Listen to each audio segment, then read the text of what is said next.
الحمد لله رب العالمين والصلاة والسلام على رسوله الأمين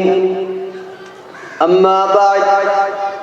فأعوذ بالله من الشيطان الرجيم بسم الله الرحمن الرحيم كم من فئة قليلة غلبت فئة كثيرة بإذن الله صدق اللہ العظیم۔ قابل صد احترام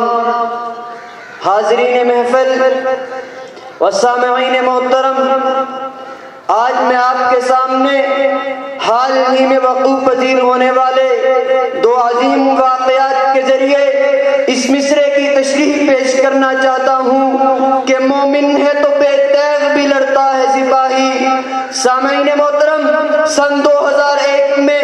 جب امریکہ نے 9/11 کے حملوں کا ڈھونگ رچایا اور افغانستان کی سرزمین پر حملہ بول دیا تو وہ اس بات سے ناواقف تھا کہ اس کا سامنا ان نڈر اور موت سے بے خوف ہستیوں کے ساتھ ہونے جا رہا ہے کہ جن کے بارے میں خالد بن ولید رضی اللہ تعالی عنہ نے دشمن بادشاہ کو مخاطب کرتے ہوئے فرمایا تھا کہ جئتک بقومی یحبون الموت کما تحبون الحیاء۔ سامعین محترم، امریکی تراندازی، پاکستانی بزدلی اور اقوام عالم کی بے حسی کو بالائے طاق رکھتے ہوئے مجاہدین اسلام نے اپنی روایات کو زندہ رکھا۔ خنجر اور دیسی ساختہ رائفلوں کے ساتھ مسلح ہو کر ان جدید ترین ٹیکنالوجی اور اسلحے سے لیس طاغوتی قوت سے ٹکرا جانے کا فیصلہ کیا اور اس شعر کا مفہوم پوری دنیا کو سمجھا دیا کہ کافر ہے تو شمشیر پہ کرتا ہے بھروسہ، مومن ہے تو بے تیغ بھی لڑتا ہے سپاہی۔ سامعین محترم، مادی وسائل کے لحاظ سے دشمن سے کم ترین ہونے کے باوجود افغان مجاہدین نے جہاد کی چنگاری کو بجھنے نہ دیا۔ وہ امریکہ جو یہ سوچ کر افغانستان پر حملہ ور ہوا تھا کہ وہ بہت قلیل عرصے میں افغانستان پر قابض ہو جائے گا، لیکن 20 برس تک درندگی کے مظاہرے کرنے کے بعد اسے فتح نصیب نہ ہوئی اور بالآخر کسی آنی پلی کھمبا نوچے کی تصویر بنے ہوئے امریکہ نے امن معاہدے کی آڑ میں اپنے فوجیوں کو افغانستان سے نکال لیا۔ اور جب افغانستان پر حملہ ور ہوئے تھے تو امریکی فوجیوں کی گردنیں تنی ہوئی تھی، لیکن جب شکست خوردہ گردنیں جھکائے ہوئے امریکی فوجی افغانستان سے نکل رہے تھے تو یہ بازگشت افغانی کوہساروں میں سنائی دے رہی تھی کہ کم من فئۃ قلیلہ غلبت فئۃ کثیرۃ باذن اللہ۔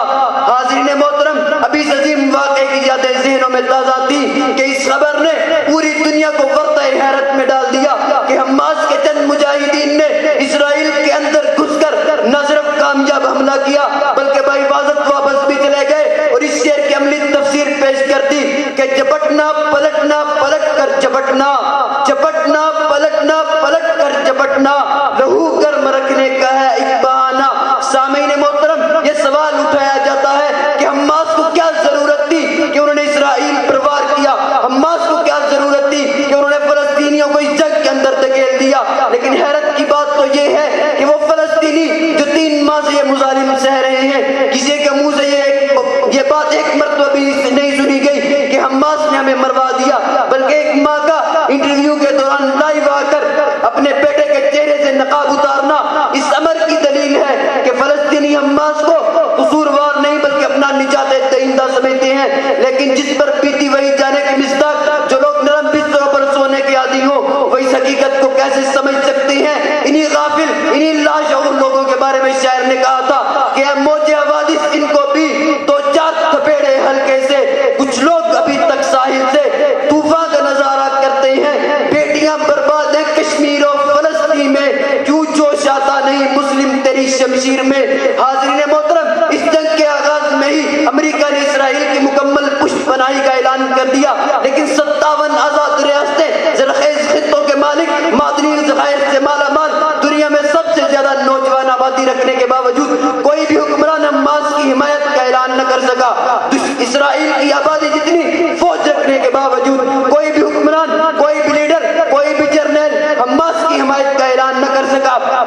انہی کم فہم، انہی کم نظر حکمرانوں کے بارے میں علامہ اقبال نے فرمایا تھا کہ اہل دانش عام ہیں، کمیاب ہیں اہل نظر، اہل دانش عام ہیں، کمیاب ہیں اہل نظر کیا تعجب ہے کہ خالی رہ گیا تیرا ایام۔ سامعین محترم، اگرچہ یہ دور مسلمانوں کے لیے ابتلا و آزمائش کا دور ہے،